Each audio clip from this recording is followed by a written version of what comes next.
وأصحابه أجمعين أما بعد قال الله تبارك وتعالى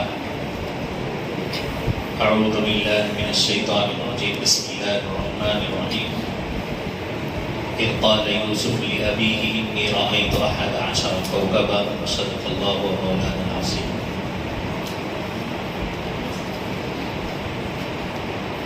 محترم حضرات، جیسے کہ آپ کی خدمت میں کل حضرت یوسف علیہ السلام کا واقعہ چل رہا تھا، جب بادشاہ کو اس بات کا علم ہوا کہ اب اگر کوئی میرے خواب کی صحیح تعبیر بتا سکتا ہے تو وہ یوسف ہی ہے، تو بادشاہ نے اپنے آدمیوں کو بھیجا کہ جاؤ یوسف کو بلا کر لاؤ. حضرت یوسف علیہ السلام نے پہلے اپنے رفع الزام کا کام کیا، یعنی اپنے اوپر جو الزام لگا تھا اس کو ہٹایا گیا، انہوں نے معافی تلافی کی. پھر حضرت یوسف علیہ السلام دربار میں حاضر ہوئے اور انہوں نے بادشاہ سے کہا کہ تم نے کیا خواب دیکھا ہے.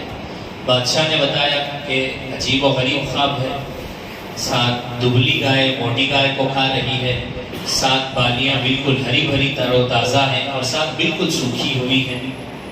اس کا کیا مطلب ہے؟ حضرت یوسف علیہ السلام نے بتایا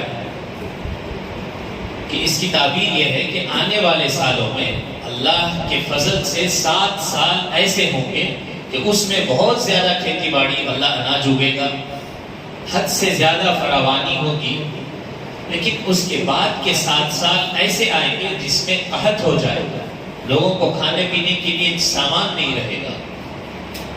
تو حضرت یوسف علیہ السلام نے اس وقت کے تمام حالات کو مختصراً ذکر کیا تو بادشاہ کو یہ فکر لاحق ہوئی کہ اب کیا کیا جائے. 7 سال میں خوشحالی رہے گی تو بہت اچھے گزریں گے، اس کے بعد کیا کیا جائے گا، کیا انتظام ہوگا. بحیثیت بادشاہ جب اس کو فکر لاحق ہوئی تو اس نے جو مشورے کیے، جب اس کے بارے میں وہ پریشان تھا تو اس نے حضرت یوسف علیہ السلام سے پوچھا کہ اب کیا کیا جائے. حضرت یوسف علیہ السلام نے کہا کہ اجعلنی علی خزائن الارض انی حفیظ علیم، کہ مجھے اس وقت جتنی بھی اس طرح کی ذمہ داریاں ہوتی ہیں سٹوریج کی وہ میرے ذمہ کر دی جائے. میں حفاظت بھی کرنے والا ہوں اور میں تدبیر بھی جانتا ہوں. تو علماء نے یہاں ایک بات لکھی ہے کہ اگر کہیں کسی بات کا مشورہ ہو رہا ہو کسی عہدے کے بارے میں، تو اس وقت اگر ان میں سے کوئی آدمی اس عہدے کے لائق ہو، مناسب ہو، وہ بہترین کام انجام دے سکتا ہے تو اس کو چاہیے کہ وہ بڑھ چڑھ کر اپنا نام پیش کرے، جیسے حضرت یوسف علیہ السلام نے کہا. اور یوسف علیہ السلام نے 2 کوالٹی بھی بتائی کہ میرے اندر دونوں صفات ہیں، انی حفیظ علیم، میں بہترین حفاظت بھی کرنے والا ہوں اور جاننے والا بھی ہوں کہ کب کیا کرنا چاہیے، کیسے کرنا چاہیے، اس کا بھی اللہ تعالیٰ نے مجھے علم دیا ہے، لہٰذا میں یہ کر سکتا ہوں. تو اس طرح اگر کسی کو عہدے کی کہیں بات ہو رہی ہو، اگر کوئی لائق آدمی ہے وہ صحیح معنی میں اس کا حق ادا کر سکتا ہے تو اس کو چاہیے کہ اس کو پیش کرے، کہیں ایسا نہ ہو کہ غلط آدمی اس جگہ پر بیٹھ جائے. بہرحال حضرت یوسف علیہ السلام کی بات مانتے ہوئے اس نے حضرت یوسف علیہ السلام کو ذمہ داری دے دی. پھر بادشاہ نے پوچھا کہ کیا کیا جائے گا تو حضرت یوسف علیہ السلام نے بتایا. اس زمانے میں تو آج کے جیسے ایگریکلچر کا پورا ایک ڈپارٹمنٹ نہیں تھا کہ کیسے چیزوں کو اسٹور کیا جائے. اللہ تعالیٰ نے حضرت یوسف علیہ السلام کے ذہن میں بات ڈالی کہ جب 7 سال غلہ اگے گا تو ان 7 سالوں میں جتنی ضرورت ہوگی اتنا ہی استعمال کریں گے.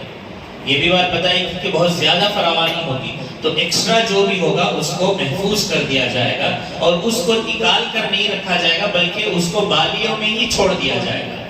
جیسے وہ جھاڑ کے ساتھ ہوتے ہیں اسی طرح اس کو رکھ دیا جائے گا، اگر نکالیں گے تو اس میں کیڑ لگ جائے گا. اس طرح انہوں نے مشورے دیے.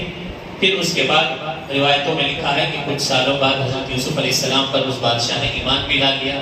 پھر دھیرے دھیرے حضرت یوسف علیہ السلام کو اللہ تعالیٰ نے وہ جو مقام تھا وہ مصر تھا، آج جس کو ایجپٹ کہتے ہیں، وہاں کا بادشاہ بھی اللہ تعالیٰ نے بنا دیا. جب بادشاہ بن گئے تو وہ 7 سال گزر گئے، قحط کے 7 سال شروع ہو گئے. قحط کے سالوں میں حضرت یوسف علیہ السلام نے یہ عام اعلان کر دیا کہ جس علاقے میں بھی لوگوں کو غلے کی ضرورت ہوگی وہ ترتیب وار آئیں گے. مثال کے طور پر ہفتے میں 7 دن ہوتے ہیں تو ایک دن یہ علاقے والے، ایک دن یہ علاقے والے، اس طرح انہوں نے ساری ترتیب بنائی. اسی طرح آتے جاتے تھے. ایک مرتبہ کنعان نام کا ایک گاؤں تھا، جس گاؤں میں حضرت یوسف علیہ السلام کے والد حضرت یعقوب اور ان کے بیٹے رہا کرتے تھے.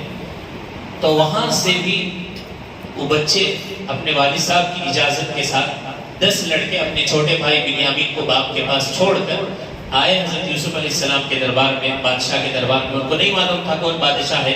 جب وہ گھر سے نکل رہے تھے تو باپ نے، حضرت ان کے والد صاحب نبی تھے، انہوں نے یہ نصیحت کی کہ دیکھو بادشاہ کا محل بہت بڑا ہوگا، بہت دروازے ہوں گے، تم سب نبی کی اولاد ہو، ایک دروازے سے مت داخل ہونا. لا تدخلوا من باب واحدہ وادخلوا من ابواب متفرقہ. کہ تم الگ الگ دروازوں سے، ایک دروازے سے 2، اس دروازے سے 2، ایسے الگ الگ داخل ہونا، کیونکہ اس سے آپ کو نظر لگ جائے. تو علماء نے لکھا ہے کہ نظر لگنا حق ہے، نظر لگ جاتی ہے. اس لیے کتابوں میں آتا ہے کہ چھوٹے بچوں کو خاص کر مغرب کے بعد باہر نہیں نکالنا چاہیے. احتیاط بہرحال کرنی چاہیے. تو اسی طرح وہ بھائی دربار میں داخل ہوئے. حضرت یوسف علیہ السلام کو معلوم ہوا، ان کو دیکھ کر آپ نے پہچان لیا، نبی تھے بہرحال. پھر انہوں نے جب غلہ لے کر واپس جانے لگے تو ان کو بلایا گیا، پوچھے کہ آپ کہاں سے ہیں. انہوں نے ساری تفصیلات بتائی. پوچھے آپ کے اور کوئی بھائی ہیں، کتنے بھائی ہیں، بہنیں ہیں؟ تو انہوں نے بتایا کہ ہمارا ایک چھوٹا اور بھائی بھی ہے. انہوں نے حضرت یوسف علیہ السلام کو ڈیلیٹ کر دیا تھا ہسٹری سے. انہوں نے کہا ہم 11 بھائی ہیں، ایک بھائی گاؤں میں والد صاحب کے پاس ہے. حضرت یوسف نے کہا کہ اگر دوبارہ آتے ہو اس بھائی کو لے کر آؤ گے تو میں تم کو زیادہ غلہ دوں گا. روایتوں میں لکھا ہے کہ حضرت یوسف علیہ السلام نے ان کے غلے کے ساتھ کچھ رقم بھی اس وقت لینے کا ماحول تھا، جیسے آج کل سوسائٹی میں 10، 20، 50 کچھ لیتے ہیں کہیں، ویسے ان کے غلے میں ان کی رقم بھی واپس رکھوا دی تھی. جب وہ لوگ گئے واپس تو اپنے والد صاحب سے کہا کہ مصر کے جو بادشاہ ہیں بہت نیک ہیں، بہت اچھے بادشاہ ہیں، انہوں نے بہت اچھا ہمارا اکرام کیا. جب ساری تفصیلات سنی تو مان کر بیٹھے. کچھ دنوں کے بعد جب دوبارہ جانا ہوا تو انہوں نے حضرت یعقوب علیہ السلام سے کہا کہ بنیامین کو بھی ہمارے ساتھ بھیجیے. حضرت یعقوب نے کہا کہ نہیں، ہم بنیامین کو نہیں بھیجیں گے، کیونکہ اس سے پہلے جب بنیامین یوسف کو بھیجے تھے تو تم نے اس کو ضائع کر دیا، اب میں بنیامین کو نہیں بھیجوں گا. انہوں نے بہت منت سماجت کی. تو سب سے بڑے بیٹے کو حضرت یعقوب نے کہا کہ تمہاری ذمہ داری ہے، اگر بنیامین کو لے کر آؤ گے تبھی گھر میں جمع ہوگا ورنہ نہیں جمع ہوگا. بہرحال گئے. پھر حضرت یوسف علیہ السلام کے دربار میں اللہ لے لیے. پھر حضرت یوسف علیہ السلام چاہ رہے تھے کہ اپنے بھائی کو اپنے پاس رکھ لیں، حضرت بنیامین کو. تو حضرت یوسف علیہ السلام نے بہت کوشش کی. پھر ایک ایسی تدبیر اپنائی جس تدبیر کی کامیابی پر حضرت بنیامین کو وہ دوبارہ اپنے پاس رکھ لیے. طریقہ یہ تھا کہ جب وہ غلہ لے کر جا رہے تھے تو ایک درباری کو بھیجے، جا کر اعلان کرو بادشاہ جس میں پانی پیتے ہیں وہ پیالہ چوری ہو گیا ہے. انکم لسارقون، اے جانے والے رک جاؤ، تمہارے میں سے کسی نے بادشاہ کا پیالہ چوری کر لیا ہے، سامان کی تلاشی لینی ہے.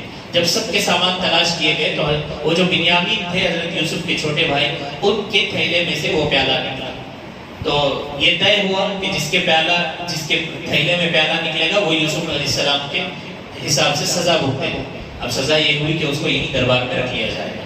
تو بہت سارے بھائیوں نے آ کر منت سماجت کی کہ پہلے ہی ہم ایک بھائی کو کھو چکے ہیں، ہمارے والد صاحب نے کہا اس کو لے کر ہی آنا ہے. انہوں نے کہا کہ کوئی ابھی چارہ نہیں ہے، جس نے گناہ کیا ہے اس کی غلطی کی سزا ملے گی. بہرحال اسی طرح تھوڑا وقت گزرا. حضرت بنیامین کو حضرت یوسف علیہ السلام نے اپنے پاس رکھا، ان سے بات چیت کی، ساری تفصیلات معلوم کی. پھر ان کے بھائیوں کچھ بھائی گئے حضرت یعقوب کے پاس. پھر تیسری مرتبہ کچھ بھائی آئے، آ کر انہوں نے کہا کہ ہمارے والد صاحب پریشان ہیں، اس کو بھیجیے. تب انہوں نے کہا کہ ساری تفصیلات ان بھائیوں کو بھی سنا دی. سنانے کے بعد پھر کہا کہ تم جاؤ اپنے والد صاحب کو اور اپنے گھر بار کو بھی لے کر آؤ، یہیں مصر میں شفٹ ہو جانا. تب انہوں نے کہا کہ اب ہمارے والد صاحب کو آنکھوں کو نظر نہیں آتا ہے، بینائی چلی گئی ہے، آپ ہی کے غم میں روتے روتے ہوئے ان کی آنکھوں کی بینائی چلی گئی ہے. تب حضرت یوسف علیہ السلام نے اپنا کرتا مبارک انہیں دیا کہ لے جاؤ اور اپنے والد صاحب کے چہرے پر ڈال دینا. جب کتابوں میں لکھا ہے کہ حضرت یوسف علیہ السلام کی طرف سے وہ کرتا لے کر بھائی جا رہے تھے تو حضرت یعقوب وہیں بیٹھے بیٹھے یہ کہہ رہے تھے انی لاجد ریح یوسف، مجھے یوسف کی خوشبو آ رہی ہے. تو حضرت یوسف علیہ السلام کا کرتا لے جا کر ان کی جب آنکھوں پر ڈالا گیا تو دوبارہ ان کی آنکھوں کی روشنی آ گئی. دیکھنے میں ایک معجزہ کے طور پر ہے، لیکن آج بھی میڈیکل سائنس نے لکھا ہے کہ انسان کے لباس میں کچھ اس کا پسینہ یا کچھ چیزیں ایسی ہوتی ہیں جس سے موتیابند کا بھی علاج کیا جاتا ہے، جیسے آنکھوں میں ڈاٹس آ جاتے ہیں، اس کا بھی علاج ممکن ہے پسینے سے انسان کا۔ تو بعض لوگوں نے لکھا ہے کہ بدن میں جو پسینہ ہوتا ہے وہ کپڑوں میں لگ جاتا ہے، اللہ تعالیٰ نے اس میں بھی بعض اوقات شفا رکھی ہے۔ بہرحال حضرت یعقوب علیہ السلام اور ان کی اہلیہ یعنی حضرت یوسف علیہ السلام کے والدین دونوں آ کر جیسے حضرت یوسف علیہ السلام نے خواب دیکھا تھا اسی طرح حضرت یوسف علیہ السلام بادشاہ کی کرسی پر بیٹھے تھے۔ اس وقت کا جو آداب بجا لانے کا طریقہ تھا اس طریقے پر سارے 11 بھائی اور والدین ماں باپ دونوں نے جھک کر انہیں سلام کیا۔ تو حضرت یوسف علیہ السلام کو وہ خواب یاد آ گیا کہ جیسے انہوں نے خواب میں دیکھا تھا کہ 11 بھائی ایک چاند ایک سورج ان کے لیے سجدہ کر رہے ہیں، وہ یہی تعبیر تھی کہ سب ان کے دربار میں دوبارہ حاضر ہوں گے۔ اس طرح اللہ تعالیٰ نے حضرت یوسف علیہ السلام کو ایک کنویں سے اٹھا کر بادشاہ کے مقام پر پہنچا دیا۔ اللہ تعالیٰ ہر چیز پر قادر ہے۔ اللہ تعالیٰ نے کہا کہ اللہ جب جس کو جس مقام پر پہنچانا چاہتے ہیں وہ اللہ اس بات پر قادر ہے، وہ پہنچا دیتے ہیں۔ اسی طرح اور بھی صورتیں آئی۔ حضرت ابراہیم علیہ السلام کے نام سے ایک صورت ہے، اس سورے میں بھی بہت ساری باتیں آئی۔ ایک آیت میں آپ کے سامنے رکھوں، اس میں یہ بتایا گیا ان اللہ لا یغیر ما بقوم حتی یغیروا ما بانفسہم۔ اگر کوئی انسان یہ چاہتا ہے کہ بیٹھ کر آرام سے اللہ مجھے بہت بلی بنا دے، اللہ مجھے ایسا کر دے، میرے حالات بدل جائیں، تو اللہ تعالیٰ نے کہا کہ جب تک تم بدلنا نہیں چاہو گے اللہ تعالیٰ تمہیں نہیں بدلے گا۔ بھلے تمہیں اپنے آپ کو بدلنے کی فکر کرنا ہے۔ احادیث میں آتا ہے کہ بندہ اللہ کے نزدیک ایک بالشت جاتا ہے تو اللہ تعالیٰ ایک ذرا اس کے قریب آتے ہیں۔